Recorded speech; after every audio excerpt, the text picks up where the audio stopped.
Assalamualaikum warahmatullahi wabarakatuh. Bismillahirrahmanirrahim. Innal hamdalillah nahmaduhu wa nasta'inuhu wa nastaghfiruh wa na'udzu billahi min shururi anfusina wa sayyiati a'malina. Man yahdihillahu fala mudilla lahu wa man yudlil fala hadiya lahu. Wa ashhadu an la ilaha illallah wahdahu la syarika lahu وأشهد أن محمدا عبده ورسوله يا أيها الذين آمنوا اتقوا الله حق تقاته ولا تموتن إلا وأنتم مسلمون يا أيها الناس اتقوا ربكم الذي خلقكم من نفس واحدة وخلق منها زوجها وبث منهما رجالا كثيرا ونساء واتقوا الله الذي تساءلون به والأرحام إن الله كان عليكم رقيبا يا أيها الذين آمنوا اتقوا الله وقولوا قولا سديدا يصلح لكم أعمالكم ويغفر لكم ذنوبكم ومن يطع الله ورسوله فقد فاز فوزا عظيما أما بعد فإن أصدق الحديث كتاب الله وأحسن الهدي هدي محمد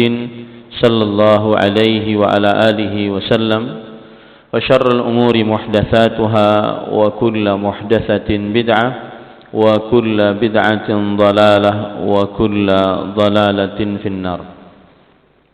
Alhamdulillah, kita bersyukur pada Allah Subhanahu wa taala pada hari ini, hari Ahad, hari yang ke-6 atau ke-5 dari bulan Dzulqa'dah 1443 Hijriah.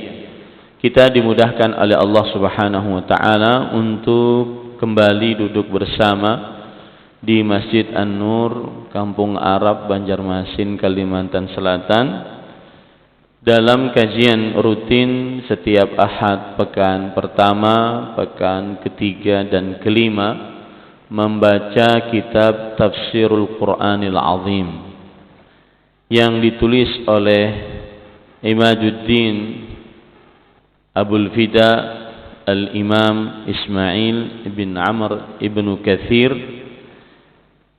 Ad-Dimashqi Asy-Syafi'i rahimahullahu ta'ala, atau yang lebih dikenal dengan Imam Ibnu Katsir rahimahullahu ta'ala. Salawat dan salam semoga selalu Allah berikan kepada Nabi kita Muhammad sallallahu alaihi wa ala alihi wasallam, pada keluarga beliau, para sahabat, serta orang-orang yang mengikuti beliau sampai hari kiamat kelak.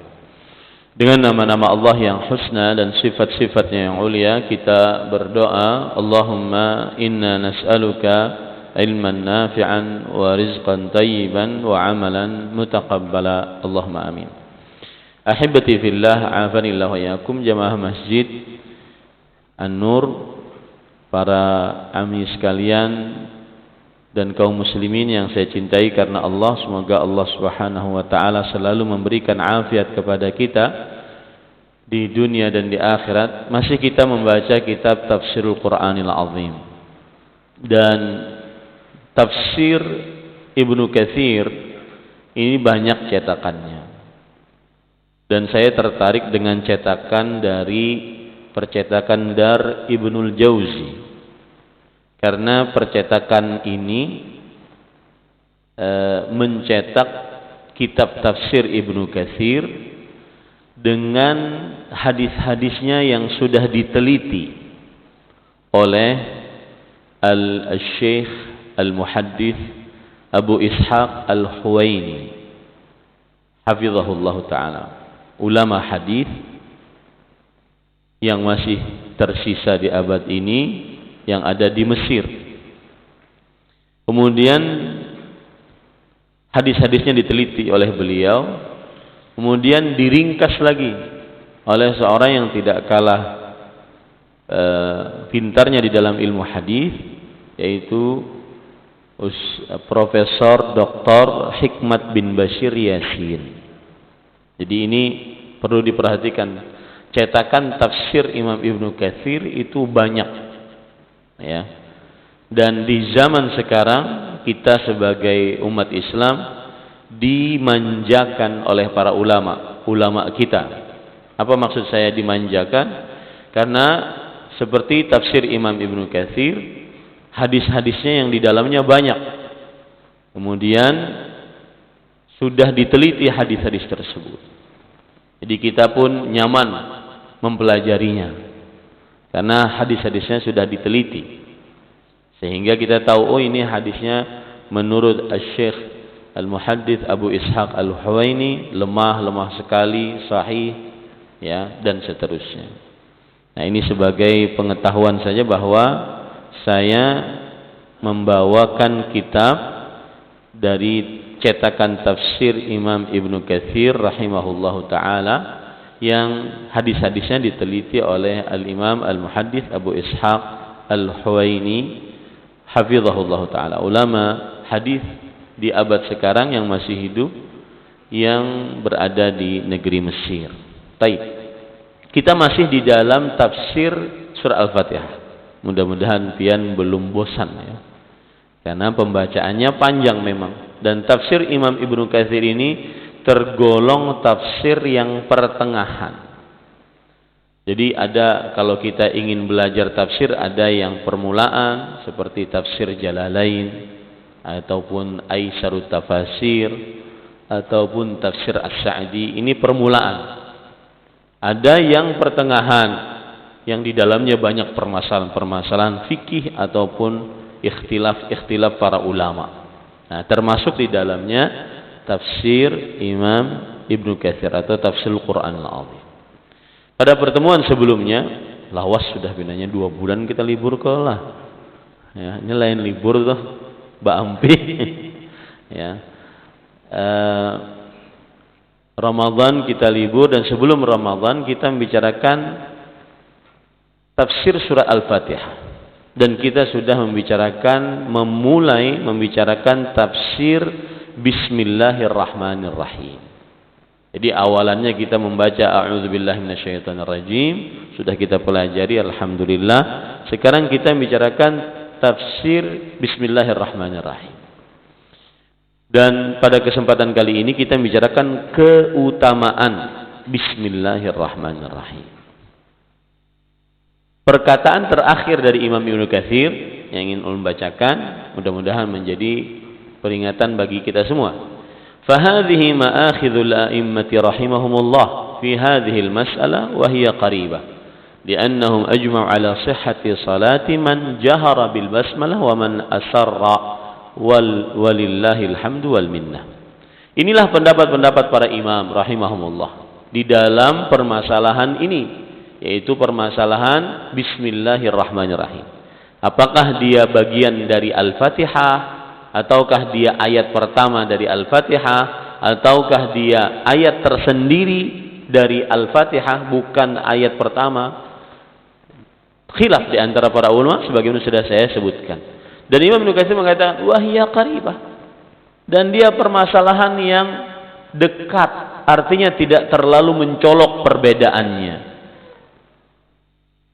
Kenapa? Karena mereka bersepakat bahwa sahnya salat seorang yang menjaharkan bismillah atau yang melirihkan suara bismillah. Jadi kalau ada imam yang jahar bismillah, sah salatnya. Kalau ada imam yang melirihkan seperti ulun tadi, sah salatnya. Bahkan kalau ada imam yang tidak membacanya, seperti pendapat Imam Malik rahimahullah, sah salatnya. Itulah yang disebut oleh para ulama ikhtilaf fiqhiyah atau al-khilaf al-fiqhi al-ijtihadi. Permasalahan fikih yang terjadi ikhtilaf di dalamnya, yang para ulama mengeluarkan kekuatan mereka untuk meneliti ayat-ayat dan dalil-dalil mana pendapat yang lebih dikuatkan. Dan ini jangan menjadikan kaum muslimin berkelahi ataupun menganggap yang pakai bismillah masuk surga duluan, yang kada berbismillah atau bismillahnya tidak nyaring masuk surga terakhir, tidak. Ya, karena Imam Ibnu Katsir mengatakan wahia qaribah, dan ini permasalahan sangat dekat, tidak memerlukan kamu saya muliakan karena pakai bismillah, kamu saya tidak muliakan karena tidak pakai bismillah. Tidak sampai seperti itu. Ini khilaf fiqhi ijtihadi. Terjadi perbedaan pendapat secara fikih yang para ulama mengeluarkan usaha untuk mencari mana yang lebih kuat dari pendapat-pendapat tersebut. Dan itu biasakan di dalam diri kita, bahwa kalau ada khilaf fiqih ijtihadi maka berlapang dadalah. Tapi boleh kita menguatkan pendapat, misalkan pendapat ini lebih kuat, yang sana lemah, tidak mengapa itu. Berlapang dada. Ya, bukan berarti kita kemudian merendahkan orang yang lemah tersebut, tidak. Tapi itulah pendapat, dan begitu para ulama rahimahumullah taala. Baik, kita langsung kepada faslun fi fadliha. Kata Imam Ibnu Katsir rahimahullah, fasal tentang keutamaan bismillahirrahmanirrahim. Dan ini menarik, subhanallah. Ya, ucapan bismillahirrahmanirrahim ini banyak sekali keutamaannya. Kemudian Imam Ibnu Katsir rahimahullah membawakan sebuah riwayat dengan sanadnya dari Imam Ibnu Abi Hatim. Beliau mengatakan qala al-Imamul Alamul Habrul Abidu Abu Muhammad Abdurrahman Ibnu Abi Hatim rahimahullah fi tafsirih. Berkata Imam yang terkenal, ahli ilmu, ahli ibadah, Abu Muhammad Abdurrahman Ibnu Abi Hatim, di dalam kitab tafsirnya, Tafsir Ibnu Abi Hatim. Ini tafsir terdahulu, karena Imam Ibnu Abi Hatim ulama terdahulu, dengan sanadnya sampai kepada Abdullah bin Abbas. Abdullah bin Abbas sahabat Rasulullah SAW. Beliau meriwayatkan anna Utsman bin Affan radhiyallahu anhu sa'ala Rasul sallallahu alaihi wasallam an bismillahirrahmanirrahim. Faqala huwa ismun min asma'illah. Bahwa Utsman bin Affan, Amirul Mukminin yang kedua dan khalifah yang ketiga, bertanya kepada Rasulullah sallallahu alaihi wasallam tentang bismillahirrahmanirrahim. Maka beliau mengatakan bismillahirrahmanirrahim adalah ismun min asma'illah, nama dari nama-nama Allah. Karena di dalam bismillahirrahmanirrahim ada 3 nama, Allah, Ar-Rahman, Ar-Rahim. Nah, ini para ikhwah. Ya, dan bahkan di dalam bismillahirrahmanirrahim ada ismullahil a'zam. Ada nama Allah yang agung, alladzi idza du'iya bihi ajab. Yang kalau orang berdoa dengan menyebut nama Allah yang paling agung tersebut, maka Allah pasti akan mengabulkannya. Apa nama Allah yang agung dalam bismillahirrahmanirrahim? Allah. Maka biar saat berdoa jangan lupakan kata-kata Allah. Dan itu rahasia mengapa doa-doa dari hadis banyak dengan lafaz awalannya Allah, Allahumma, Allahumma, Allahumma. Ya, jangan lupa kalau berdoa sebutkan nama Allah, Allah, agar dikabulkan oleh Allah. Kenapa? Karena itu termasuk ismullahil a'zam. Kita lanjutkan hadisnya. Wa ma bainahu wa baina ismillahil akbar illa kama baina sawadil ainain wa bayadhihima minal qurab. Dan tidak ada jarak antara nama Allah yang akbar, tidak ada jarak antara dia dengan nama Allah yang akbar kecuali sebagaimana antara hirangnya mata dan putihnya, saking dekatnya. Maksudnya apa?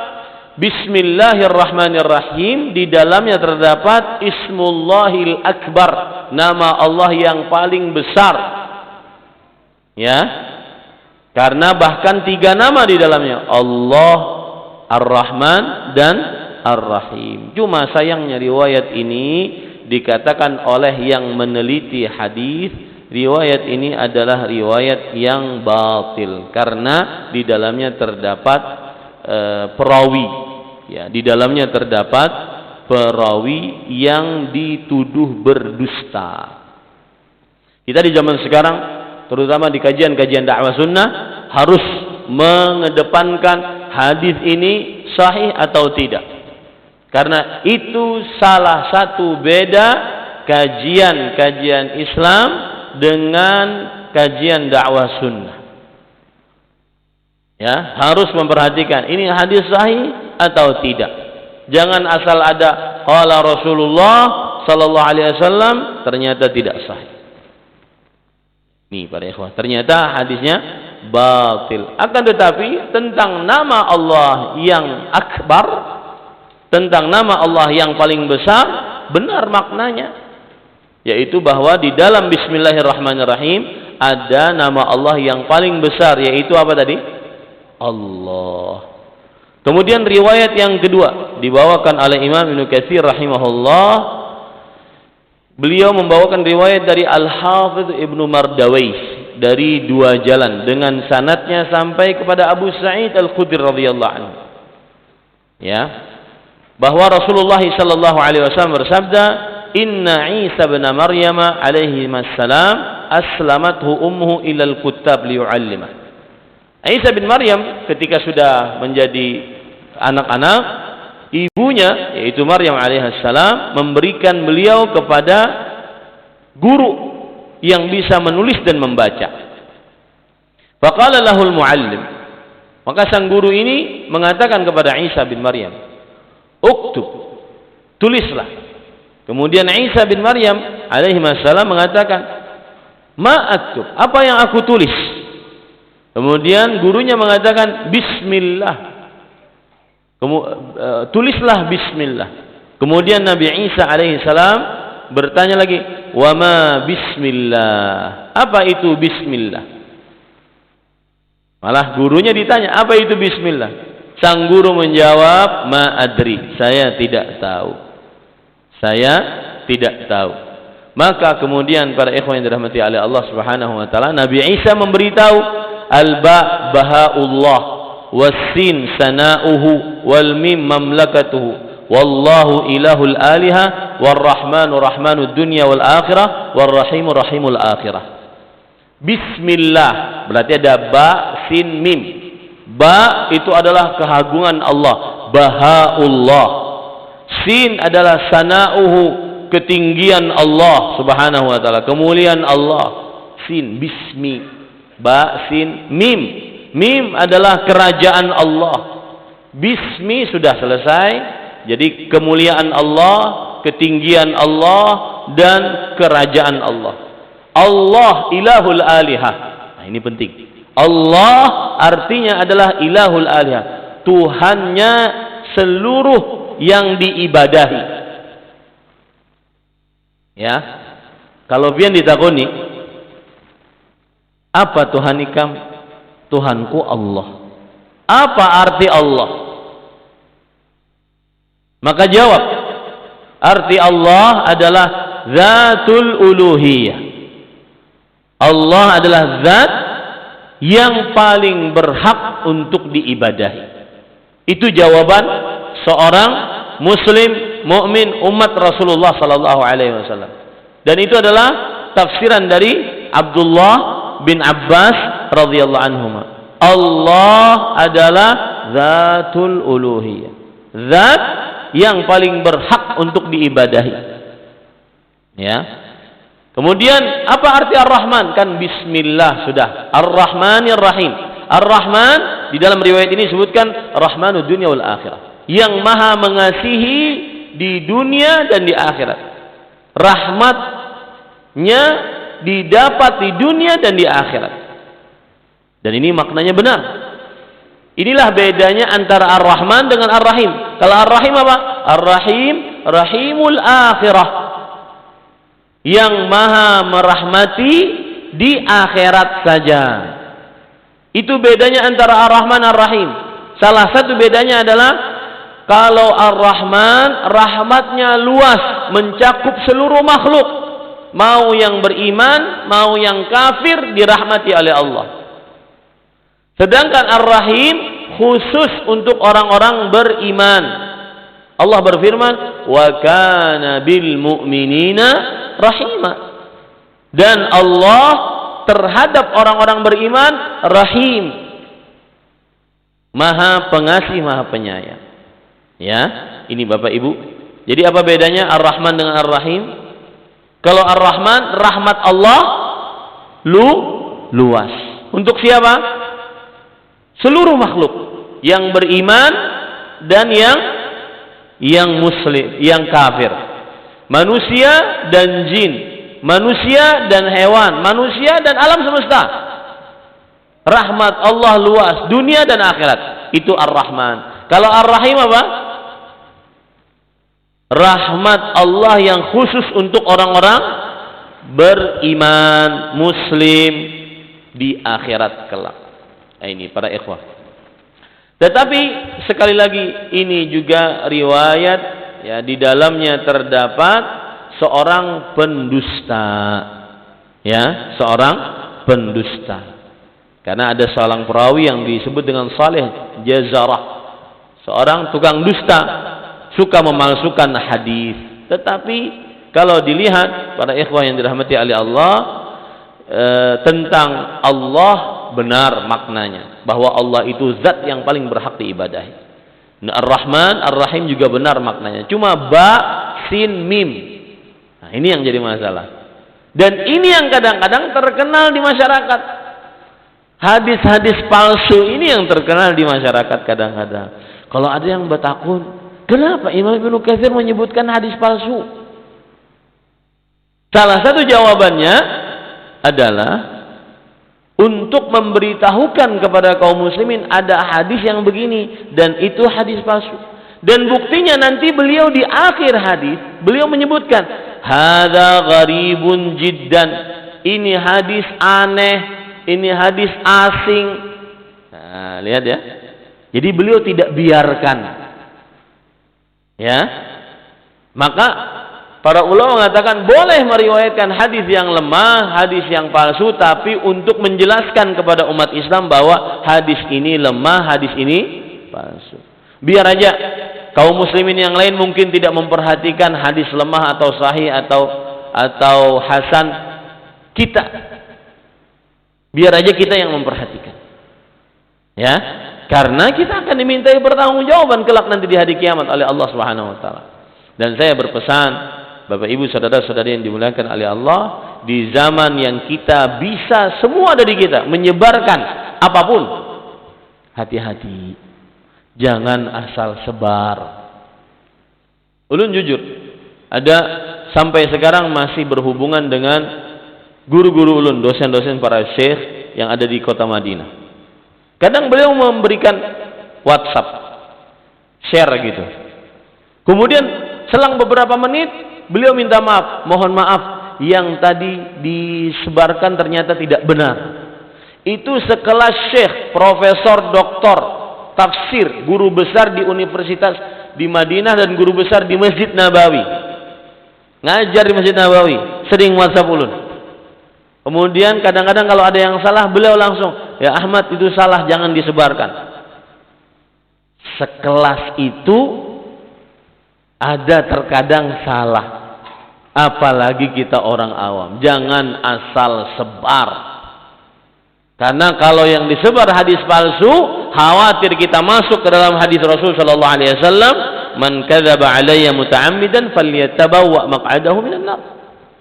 Siapa yang sengaja menyebarkan hadis palsu ataupun berdusta atasku maksudnya, maka hendaklah ambil tempatnya di dalam nerakanya Allah Subhanahu wa taala. Maka hati-hati, jangan asal sebar.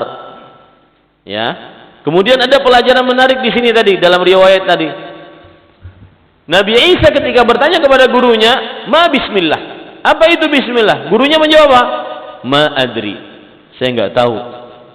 Ini para ikhwah, Bapak Ibu, saudara-saudari yang dimuliakan oleh Allah, di zaman sekarang ini semestinya kita harus belajar untuk mengatakan saya tidak tahu. Ya, semestinya. Karena setiap kita sekarang sudah bisa komen di mana saja. Kadang-kadang seperti Syekhul Islam. Ya, berani mengatakan tidak menjawab semua pertanyaan, mengkomen semua pertanyaan di dalam media sosial. Ya, belajarlah untuk mengatakan saya tidak tahu. Saya akan sebutkan beberapa perkataan para ulama rahimahumullah taala tentang saya tidak tahu. Kata Abdullah bin Mas'ud radhiyallahu anhu, "Man ajaba bi kulli ma su'il fa huwa majnun." Siapa yang menjawab di setiap apa yang ditanya, orang ini orang gila. Ini kada ditakuni menjawab.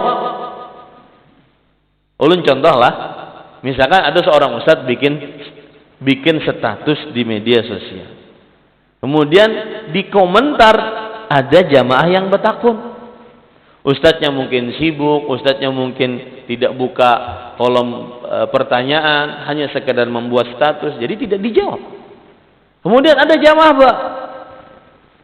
niatnya bagus mungkin. Ustadz, mohon maaf, ulun umpat menjawabakanlah.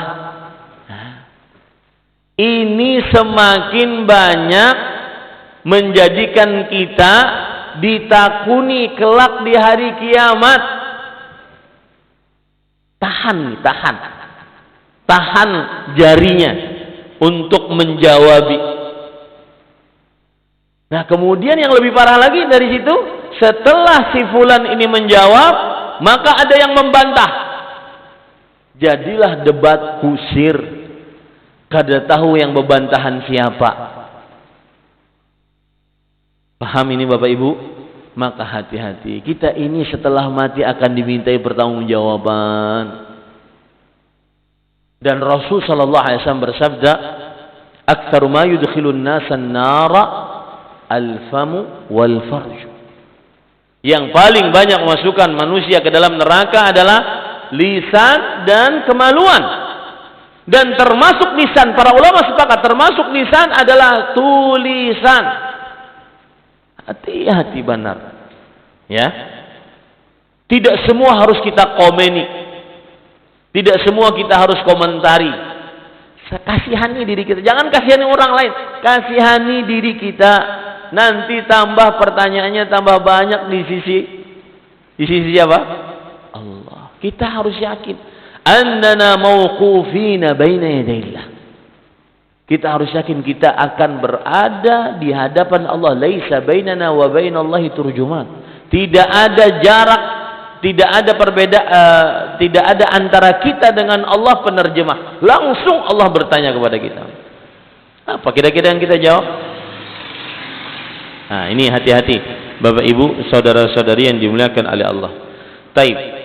Sekarang Bapak Ibu, saudara-saudari yang dimuliakan oleh Allah Subhanahu wa taala, kemudian Imam Ibnu Katsir membawakan riwayat lagi dari Imam Ibnu Mardawayh rahimahullahu taala, dan ini riwayatnya adalah riwayat yang lemah juga.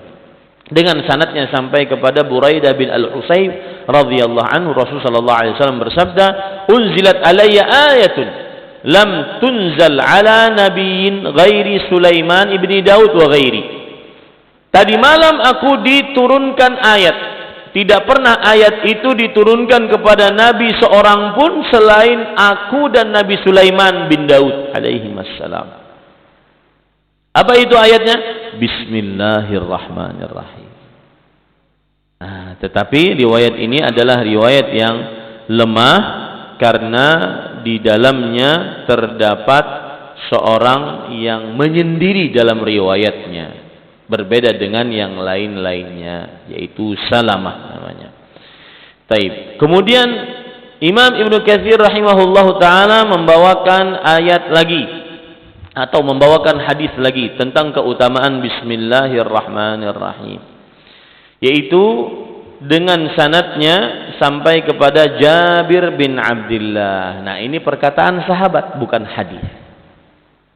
Ya, ingat itu, perkataan sahabat.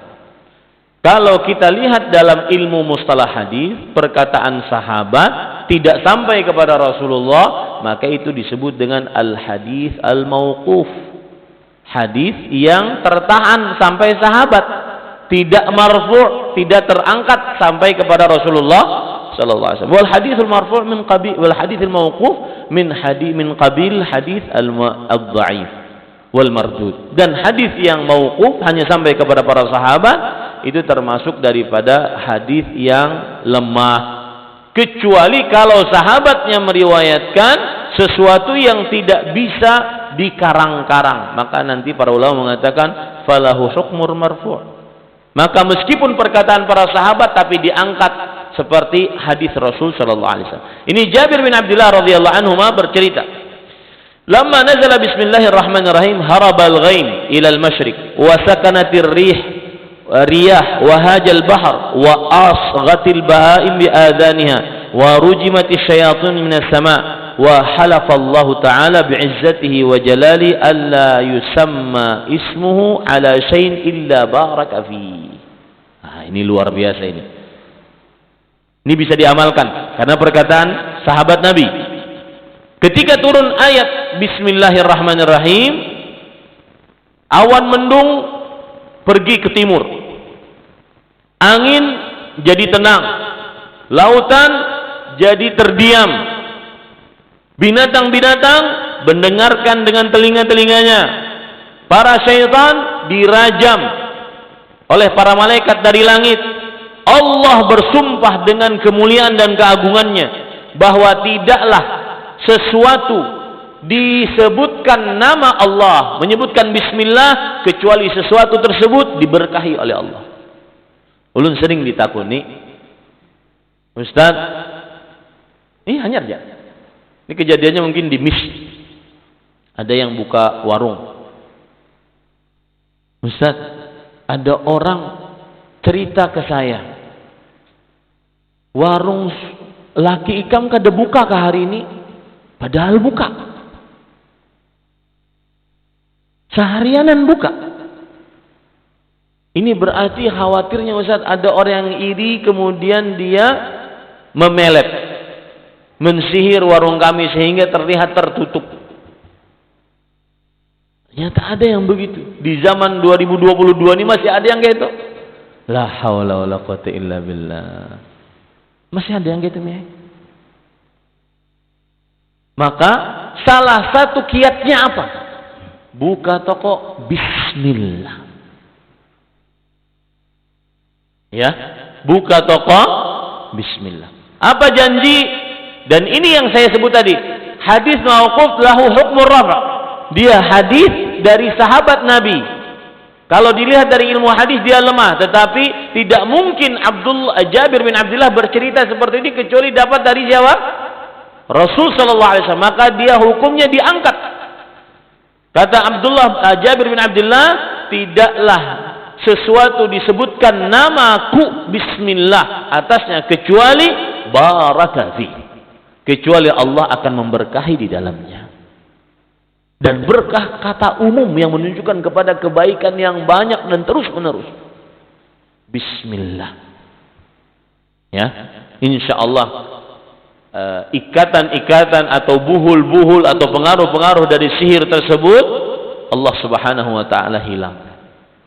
Cuma itukah bacaannya? Itu dulu dibaca. Itu dulu diamalkan. Mau masuk rumah, mau keluar rumah, mau buka toko, mau tutup toko, bismillah. Mau masang sendal, masang celana dalam, celana panjang, baju, bismillah. Naik motor, naik mobil, bismillah. Kenapa? Karena disebutkan alla yusamma ismihu ala syai', tidaklah dinamakan dengan menyebut nama Allah bismillah pada sesuatu apapun, kecuali Allah memberkahi di dalamnya. Nah, ini amalan nih, amalan besukan, ya, yang kita dapat pada besukan ini sama-sama. Coba kita amalkan sama-sama. Setiap apapun urusan yang penting-penting, maka ucapkan apa? Bismillah. Baik. Kemudian ada riwayat lain dibawakan oleh Imam Ibnu Katsir. Lihat ya, cara beliau. Beliau kemudian membawakan riwayat yang disebut itu hadis Rasul. Baru setelah itu membawakan perkataan sahabat. Begitulah cara Imam Ibnu Katsir rahimahullah. Jadi ini juga salah satu jawaban kenapa Imam Ibnu Katsir membawakan hadis lemah, bahkan hadis kadang-kadang batil, karena lebih baik dibandingkan perkataan sendiri. Setelah hadis lemah, baru setelah itu perkataan sahabat. Begitu cara beliau di dalam tafsirnya. Nah, Abdullah bin Mas'ud radhiyallahu anhu berkata, "Man arada an yunajjiyahu Allah min az-zabanih at-19 falyaqra bismillahirrahmanirrahim. Fayaj'alu Allah lahu min kulli harfin minha jannatan min kulli wahid." Allahu akbar. Siapa yang ingin diselamatkan oleh Allah dari neraka Zabaniyah yang 19, neraka Zabaniyah yang 19, atau malaikat yang menjaga neraka tersebut sebanyak 19 orang, ya, yang selalu menyiksa orang yang masuk ke dalamnya, maka ucaplah bismillahirrahmanirrahim. Niscaya Allah akan menjadikan untuknya di setiap hurufnya satu surga. Bismillahirrahmanirrahim berapa huruf? 19 huruf. Berarti surganya berapa? 19. Kira-kira Abdullah bin Mas'ud bepander kayak ini dari diri seorang, dari kantong seorang, atau dapat dari gurunya Rasulullah SAW? Dari siapa? Gurunya. Tidak mungkin berbicara seperti ini karena ini perkara gaib. Inilah yang disebut oleh para ulama lahu hukmul marfu'. Perkataan seperti ini terangkat hukumnya kepada Rasulullah sallallahu alaihi wasallam. Baik. Kemudian para ikhwah yang dirahmati oleh Allah Subhanahu wa taala. Lalu setelah itu Imam Ibnu Katsir membawakan riwayat Imam Ahmad di dalam kitabnya Al-Musnad dan hadisnya sahih. Nah, ini hadisnya sahih. Dan ini diamalkan. Ya, ini diamalkan sampai kepada Abu Tamimah radhiyallahu anhu. Beliau bercerita Abu Tamimah pernah dibonceng oleh Rasul sallallahu alaihi wasallam. Kemudian beliau bercerita, "Athara bin Nabi himaruh." Suatu ketika Nabi Muhammad sallallahu alaihi wasallam terjatuh karena keledainya jatuh, salah jajak. Ya. Fakultu, kata Abu Tamimah, ta'isha syaitan. Kalau bahasa kita, mohon maaf bahasa ulun lah, bungul setan nih. Bahasa kita, buruk engkau setan. Ta'isha syaitan, celaka engkau setan. Ya. Entah apalagi istilah-istilah yang semisal, maka jangan katakan itu. Ketika Abu Tamimah radhiyallahu anhu mengatakan itu, Rasul sallallahu alaihi wasallam bersabda, "La taqul ta'isa syaitan." Jangan engkau katakan sialan setan. Enggak boleh. Buruk engkau wahai setan. Enggak boleh katakan itu. Jangan engkau katakan itu, kata Rasul sallallahu alaihi wasallam. Fa innaka idza qulta, karena jika engkau mengucapkan itu, ta'isa syaitan ta'azam, sialan kau syaitan, maka syaitannya akan tambah besar. Malah tambah besar syaitannya, tambah kuat. Wa qala biquwwati sara'tuh. Kalau begitu kata syaitan, ketika dia dikatakan sialan engkau syaitan, buruk engkau syaitan, maka dengan kekuatanku aku akan lawan orang tersebut. Jadi tambah kuat dia. Wa idza qulta bismillah tasaghar hatta yasira mithlu dzubab. Tapi kalau engkau mengucapkan bismillah, jadi pas jelepok bismillah. Ya. Pas salah jajak bismillah. Maka syaitan akan mengecil sampai seperti lalat. Amalan yang bisa mengalahkan syaitan kalau begitu apa? Bismillah. Agung benar kalau bismillah. Nah, jadi jangan dianggap remeh kata-kata bismillah. Kemudian para ikhwan yang dirahmati oleh Allah Subhanahu wa taala, bahkan di dalam riwayat yang lain, fa innahu yata'awwal hatta yakuna kal bait. Kalau orang mengatakan sialan setan, buruk engkau setan, maka dia akan tambah besar seperti rumah besarnya. Walakin qul bismillah fa innahu yasgharu hatta yakuna kadzubabah. Tetapi ucapkanlah bismillah, dia semakin mengecil seperti lalat. Nah, ini para ikhwan. Itu salah satu keutamaan hadis yang menunjukkan keutamaan bismillah. Kemudian Imam Ibnu Katsir berkata, "Fa hadza min ta'thiri barakati bismillah."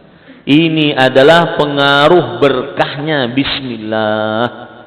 Jadi sekali lagi, ulun nasihati pribadi ulun sampai jamaah sekalian, para amis sekalian, jangan lupa apapun ucapkan apa? Bismillah. Walihada, oleh sebab inilah tustahabbu fi awwali kulli amalin wa qaul fatustahabbu fi awwalil khutbah. Oleh sebab inilah dianjurkan mengucapkan bismillah di setiap ucapan dan perbuatan. Di setiap awal ucapan dan perbuatan ucapkan di bismillah, dianjurkan. Dianjurkan untuk mengucapkan di awal khutbah bismillahirrahmanirrahim, innal hamdalillah. Di awal khutbah.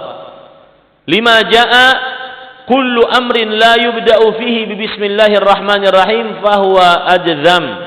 Karena ada riwayat yang menyebutkan bahwasanya setiap perkara yang tidak diucapkan bismillahirrahmanirrahim maka dia adalah ajzam. Ajzam itu artinya kena penyakit. Dalam riwayat yang lain abtar, terputus berkahnya. Maka kumpul-kumpul, ya, lagi makan-makan sekeluarga, jangan lupa ucapkan bismillah untuk diawali. Kemudian rapat-rapat, jangan lupa ucapkan bismillah di awalnya.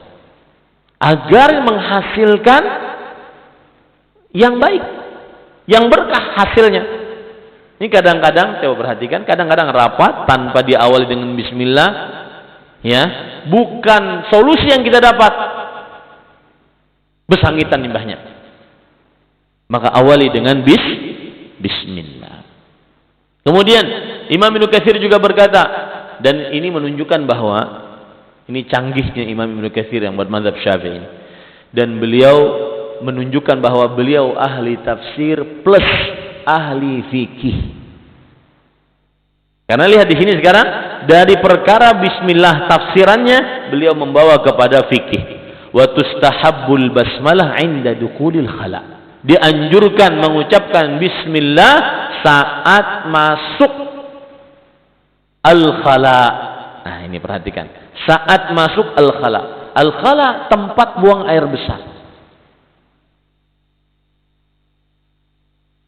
Kayak apa itu Ustaz? Dahulu. Kita bicara dulu ya. Dulu itu al-khala adalah jauh dari perkampungan manusia. Kalau masuk tempat situ mau buang air besar, maka baru ucapkan bismillah. Kalau kita zaman sekarang bagaimana? WC. Berarti sebelum masuk ucapkan apa? Bismillah. Ucapkan bismillah. Taib. Ada masalah di zaman sekarang Ustaz, WC-nya ganal. Ganal daripada kamar kadang-kadang. Saking sugihnya si orang nih. Ya. Walah WC ganal 4x4. Anak guring kalau pindah sini itu. Di situ macam-macam ada. Ada tempat wastafel, cuci tangan, basuh muka. Di higanya lagi ada buang air besar. Di higanya lagi ada tempat kamar mandi. Mengucap bismillahnya di mana? Bahkan tidak ada kadang-kadang pintunya itu. Los. Mengucap bismillahnya di mana? Maka wallahu a'lam. Untuk masuk ke dalam tempat WC yang kita buang air besar, buang air kecil di sana, baru setelah kita mau duduk ucapkan bismillah. Baru ketika pas duduk ucapkan Allahumma inni a'udzubika minal khubuthi wal khaba'ith. Nah itu. Ini para ikhwan yang dirahmati oleh Allah Subhanahu wa taala. Yang jelas dianjurkan mengucapkan bismillah saat masuk WC. Apa dalilnya? Lima warada minal hadis fi dzalik. berdasarkan hadis Rasul sallallahu alaihi wasallam dalam hal itu. Imam Ibnu Katsir tidak menyebutkan hadisnya, dan ada disebutkan oleh yang meneliti hadisnya. Nah ini nih, kita ini dibanjakan oleh para ulama. Ya, tinggal ustadznya mau membaca kada. Kalau ustadznya koler membaca, akhirnya ngomong dari pikirannya seorang, kada baca banyak. Ya, akhirnya kasihan umatnya. Kayak itu aja, tingkatan keislamannya kayak itu aja. Dan pian lihat, di tengah kaum muslimin itu ada 2 sesi pengajian. Amaliyah banyak, di dalam pengajian itu ilmunya sedikit. Ya. Kemudian ada yang hampir seluruhnya membicarakan hanya ilmu. Amaliyahnya di rumah masing-masing. Itu. Baik. Hadisnya berbunyi dari Anas bin Malik secara marfu' sampai ke angkat kepada Rasul sallallahu alaihi wasallam, yaitu idza dakhaltumul khala faqulu bismillah a'udzu billahi minal khubuthi wal khaba'ith. Jika kalian masuk ke dalam al-khala, ingat, al-khala dahulu maknanya tempat yang jauh dari perkampungan kaum muslimin. Khusus disediakan untuk apa? Buang air besar. Karena dahulu tidak ada. Nah, kalau kita di sungai-sungai al-khala mana? Yang ada di higa sungai kan biasanya ada tempat. Di Banjar banyak kan? Nah, itu termasuk hukum fikih harus kita ketahui. Kapan mengucap bismillahnya? Berarti sebelum masuk tempat itu. Bismillah. Allahumma a'udzubillah minal khubuthi wal khaba'ith. Ya. Dan Imam Al-Hafidz Ibnu Hajar dalam kitabnya Fathul Bari mengatakan isnadu ala syarti Muslim wa fihi ziyadatu tasmiyah. Dan sanadnya adalah sesuai dengan syarat Imam Muslim dan di dalamnya terdapat tambahan bismillah. Yang mungkin selama ini dikenal kaum muslimin cuma apa? A'udzu billah minal khubuthi wal khaba'ith. Bismillahnya belum, Ustaz. Maka setelah ini riwayatnya sahih, maka ucapkan sebelum masuk WC apa? Bismillah. Baru setelah itu Allahumma inni a'udzubika minal khubuthi wal khaba'ith. Lanjutnya, wa tustahabbu, dan dianjurkan fi awalil wudu, dianjurkan untuk mengucapkan bismillah pada awal wudu. Lima jaa fil musnadi al-imami Ahmad wa sunani min riwayati Abi Hurairah. Karena berdasarkan hadis riwayat Imam Ahmad dalam kitabnya Al-Musnad dan juga kitab-kitab sunan, Sunan Abi Daud, Sunan Nasai, Sunan Tirmidzi, Sunan Ibnu Majah, dari sahabat Nabi Abu Hurairah, kemudian sahabat Nabi Abu Sa'id Al-Khudri, kemudian sahabat Nabi Sa'id bin Zaid radhiyallahu anhum secara marfu' bahwa Rasul sallallahu alaihi wasallam bersabda, la wudu'a liman lam yadhkur ismallahi alaihi. Tidak sah wudu siapa yang tidak mengucap bismillah. Ya. Tadi Imam Ibnu Katsir mengatakan dianjurkan mengucapkan bismillah di awal wudu. Berarti hukumnya sunnah.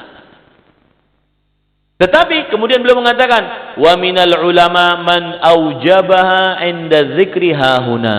Di antara ulama ada yang mengatakan wajib hukumnya mengucap bismillah saat mau berwudu. Dan ulun lebih condong pada pendapat ulama ini, yaitu wajib hukumnya mengucap bismillah. Jadi masalah kalau wudunya di dalam kamar mandi yang ada tempat buang air besarnya, yang ulun kisahkan tadi, ya, ada kamar segini ganalnya, di situ ada tempat wudunya, ada WC-nya, ada kamar mandinya, kada bahalatan. Apakah boleh juga mengucapkan bismillah? Maka jawabannya boleh.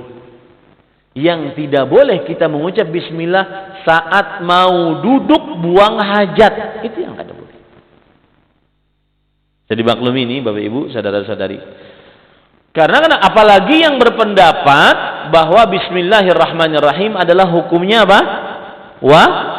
Wajib.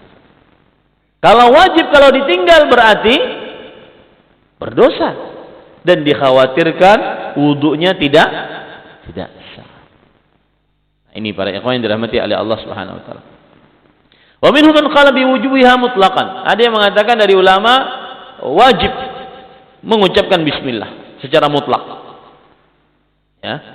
Wa kadza tustahabbu 'inda adh-dhabiha fi madhhab asy-Syafi'i wa jamaah. Wa awjabaha akharun 'inda adh-dhikri wa mutlaqan fi qali ba'dihim kama sayati bayanu fi mawdhi' insyaallah. Dan dianjurkan pula saat menyembelih menurut mazhab Syafi'i. Jadi menurut mazhab Syafi'i dianjurkan hukumnya untuk mengucap bismillah. Jadi kalau pian terlupa saat menyembelih, terlupakan mengucapkan bismillah karena menurut mazhab Syafi'i adalah sunnah, maka halal tidak sembelihannya? Paham maksud dulu? Ya. Dan sebagian ulama yang lain mewajibkannya. Nah, itu dia. Sebagian ulama yang lain mewajibkannya secara mutlak. Insyaallah akan dijelaskan pada tempatnya nanti oleh Imam Ibnu Katsir rahimahullahu taala. Kemudian Imam Ibnu Katsir mengatakan waqad dzakara ar-Razi fi tafsirih, dan Imam Al-Fakhr Ar-Razi di dalam kitab tafsirnya yaitu Tafsir Al-Kabir menyebutkan fi fadlil basmalati ahadits minha, menyebutkan tentang keutamaan bismillah beberapa hadis, di antaranya hadis Abu Hurairah radhiyallahu anhu bahwa Rasulullah sallallahu alaihi wasallam bersabda, "Idza ataita ahlaka fasammillah." Jika engkau wahai suami ingin menggauli istrimu, ucapkan bismillah. Jangan kada ingat nih. Ya, ucapkan bismillah. Fa in wujida laka waladun kutiba laka bi'adadi anfasi wa anfasi dzurriyyati hasanat. Nah, ini yang jadi masalah. Jika engkau menggauli istrimu, ucapkan bismillah. Itu riwayatnya sahih. Setelahnya riwayatnya lemah. Jika dari hasil pergaulanmu tersebut ada anak, maka dituliskan untukmu wahai suami, wahai orang tua, dengan jumlah nafasmu dan nafas anak cucumu pahala-pahala. Apa maksudnya? Nih, ada suami menggauli istrinya, lalu istrinya hamil, lalu melahirkan. Nah, ketika suami menggauli istrinya dengan mengucap bismillah di awalnya, lalu istrinya melahirkan, setelah hamil melahirkan, maka si suami mendapatkan pahala. Pahalanya apa? Sebanyak apa? Sebanyak nafas suami dan nafas anak cucunya. Ya, tetapi ternyata riwayat ini para ikhwan yang dirahmati oleh Allah Subhanahu wa taala adalah riwayat yang lemah. Ya, riwayat ini adalah riwayat yang lemah. Bahkan disebutkan oleh Imam Ibnul Jauzi, "Hadza haditsun laisa lahu asl wa fi isnadi jama'atu majahil la ya'rifuna aslan." Hadis ini tidak ada asalnya. Dan di dalam sanadnya terdapat rawi-rawi, sekelompok rawi yang semuanya tidak dikenal, tidak diketahui. Dan heran Pak, kadang-kadang amalan yang luar biasa pahalanya itu kadang-kadang hadisnya apa? Hadisnya palsu. Ya, hadisnya palsu. Baik. Kemudian para ikhwan yang dirahmati oleh Allah Subhanahu wa taala, dan Imam Ibnu Katsir menyebutkan itu, wa hadza la asla lahu. Ini hadis tidak benar. Karena pahalanya banyak, Pak. Pas hendak bergaul di atas ranjang cuma cukup ucapkan bismillah, kalau jadi anak dapat pahala sebanyak pian bernafas sisa hidup pian sampai anak cucu, itu pahalanya terus ditulis oleh Allah sebanyak nafas kita. Ini kan terlalu apa? Berlebihan. Maka Imam Katsir menjelaskan, wa hadza la asla lahu. Ini tidak ada asalnya. Wala ra'aitu fi syai'in minal kutubil mu'tamad 'alaiha wala ghairiha. Dan tidak ada sesuatu yang pernah aku lihat dari kitab-kitab yang menjadi rujukan dan juga kitab-kitab lainnya. Baik. Lalu lanjutkan sedikit lagi ya. Wa hakadza tustahabbu 'indal akli lima fi sahih Muslim. Dianjurkan mengucapkan bismillah saat mau makan sebagaimana hadis riwayat Imam Muslim, anna Rasulullah sallallahu alaihi wasallam qala li Rabibah Umar ibni Abi Salamah, qul bismillah wa qul bi yaminik wa qul mimma yalik. Karena Rasul sallallahu alaihi wasallam bersabda untuk Rabibah, yaitu cucu beliau Umar bin Abi Salamah, qul bismillah. Ya, Umar bin Abi Salamah waktu itu masih anak-anak, mungkin umurnya 5 tahun, ya. Duduk di pangkuan Rasul sallallahu alaihi wasallam. Lalu setelah itu makan, kan kalau orang Arab biasanya makan pakai nampan. Anak-anak biasanya kan suka, aku pahanya di sana, ternyata pahanya di sana. Aku intalunya sana. Ya. Kanak-kanak kan makanannya cuma 2 aja, intalu, hayam. Intalu dan hayam. Ya. Hak beratan dahulunya, intalu dan hayam. Maka mungkin ini yang suka yang di sana. Akhirnya tangannya ke sana kemari. Padahal adab makan bersama itu makan apa yang ada di hadapan. Kada boleh mengambil yang di sana. Culas ngarannya. Makan apa yang di hadapan. Ada orang bertakun, Ustaz, di hadapan ulun sambalnya aja teh. Hah? Di sana dagingnya. Maka paham-paham ya, sambalnya angkat ke tengah, yang dagingnya angkat ke tengah. Begitu adabnya. Ya. Yang sana kada paham saja binanya. Nah, yang namanya anak-anak kan makanya ke sana kan. Makanya Rasulullah bersabda, "Ya gulam, kul bismillah." Ucapkan bismillah. Wa kul biyaminik. Nah, makanlah dengan tangan kananmu. Dan wa kul mimma yali. Dan makanlah apa yang ada di depanmu. Makanlah apa yang ada di depanmu. Hadis ini banyak pelajarannya. Salah satunya, metodologi mendidik anak paling mudah dengan contoh. Contohkan apa saja. Lalu ada kisah.